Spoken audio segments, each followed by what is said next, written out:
All right, well, definite good progress being made. Got 5 RF tubes in yesterday. Got these from Tube Depot, and I really love the fact that they're in these just original vintage NOS boxes here. And look at the date on that, July 1955. It's kind of fitting. It's a 1949 radio.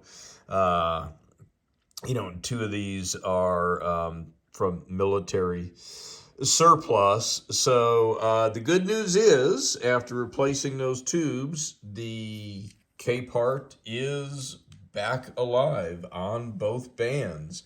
Only thing is, the volume control is just not working. I can't even read it end to end, which is kind of bizarre, but I only have full volume or no volume on it. And because of that, I've got the speaker covered a pillow and a blanket over it. And I'm going to show you real quick here. So, You can find out more about him.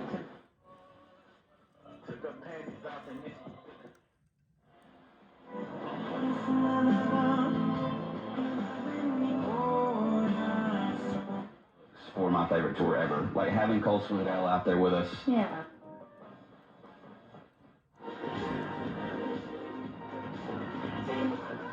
So it's playing all the way across the band. So that's FM. All right, so the light is burned out, but we're right in about here right now. Should pick up something right there on AM. I never said that. I never said that. So, yeah. With the big...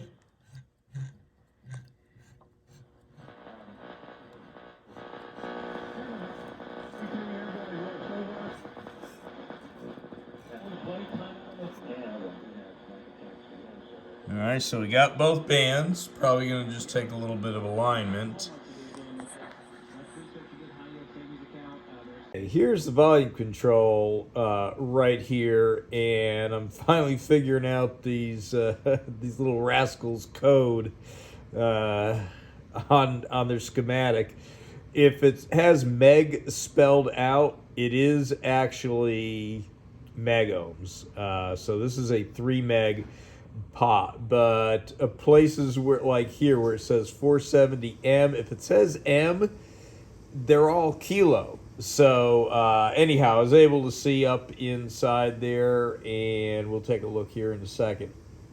So this pot is a 3 meg with a tap, probably around in between 1 meg on one end and 2 megs on the other. So we're going to get that out and take a look at it and see why when I read with the ohmmeter, I'm reading infinite, from here to here.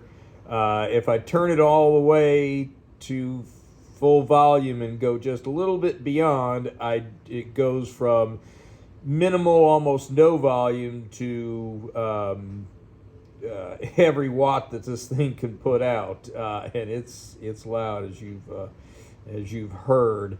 So I'm interested to open this up and see what the inside of it looks like. Like I said, I'm reading open from here to here, but I am able to read occasionally from the tap to the wiper. So again, pull this out and take a look and see what it looks like inside.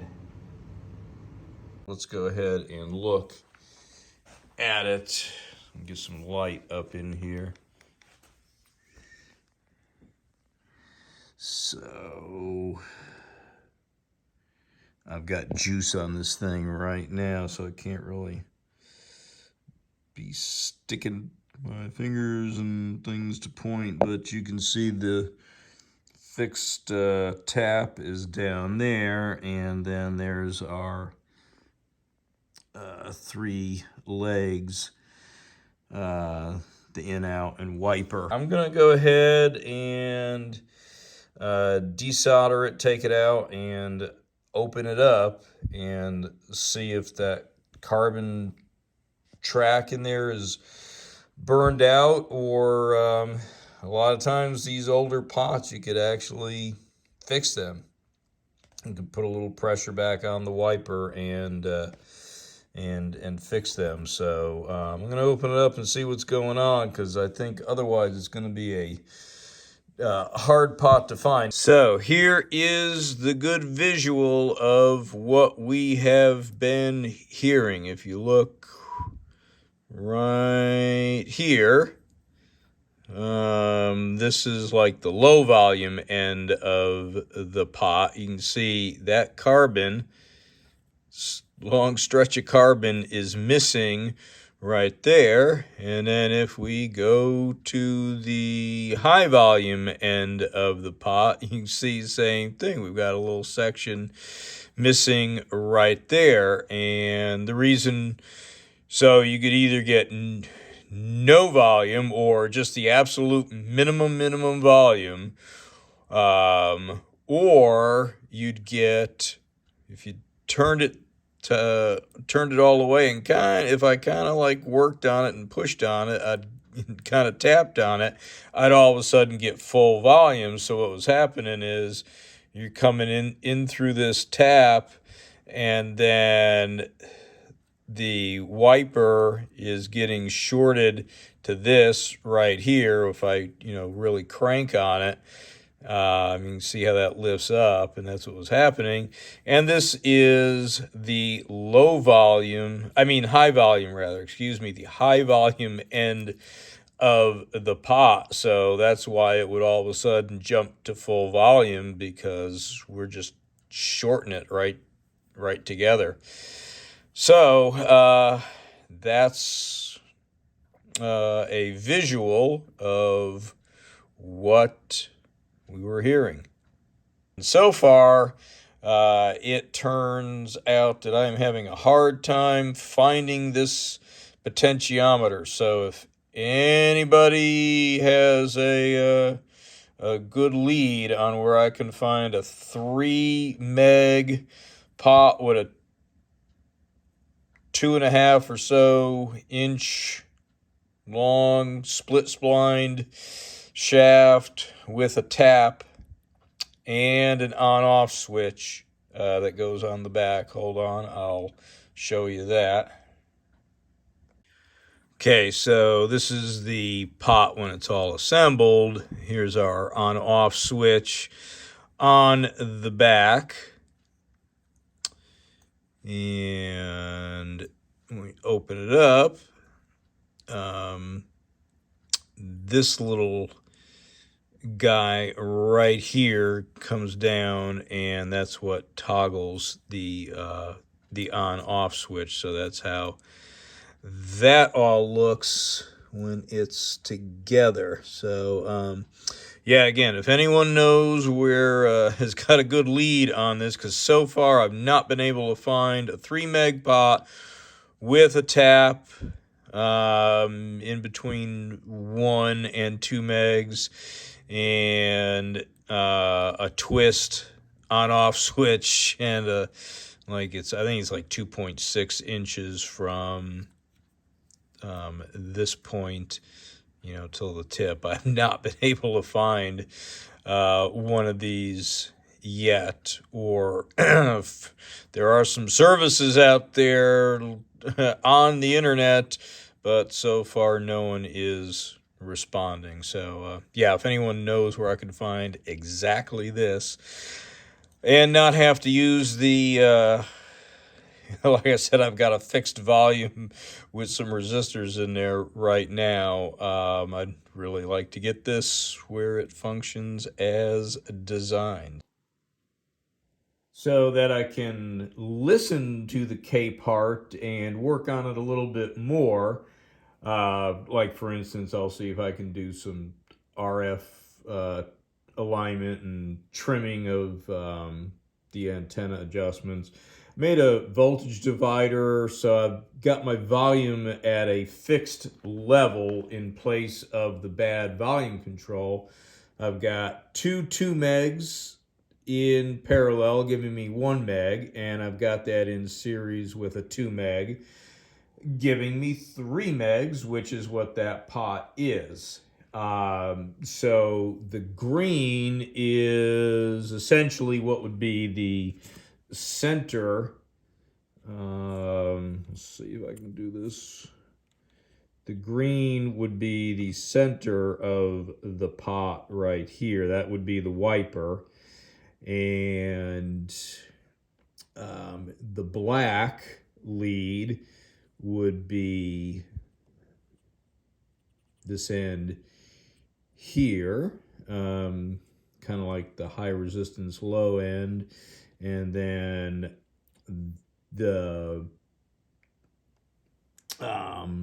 high end, or actually I guess I should say the low resistance or the high end of the pot, which would be that leg right there. I've just got it directly, I've got that resistor directly tied to that. And then the white is going to where this tap would be, which is right at the 1 meg or 2 meg. It's in between 1 meg and 2 meg on the pot. So I've got that wired in with this same point as the signal input, where the two were right in between 2 and 1 meg. So let me switch this on for a second.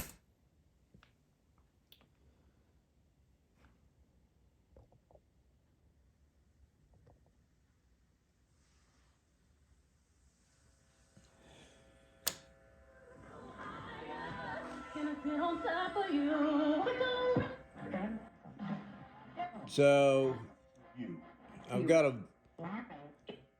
a volume level that I can kind of work with. Telling my doctor, but I didn't wait. They told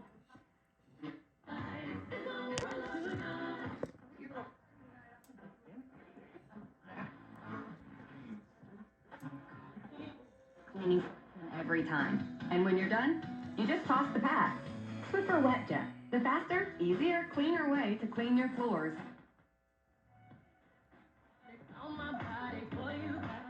Free and sell your home with a Mark Spain real estate guaranteed offer. Hi, this is Scott Slade. At the Moody Center in Austin. So, working pretty good. I'd really like to get this where it functions as designed. So let me know in the comments if you've got a for sure source on this part. Thank you.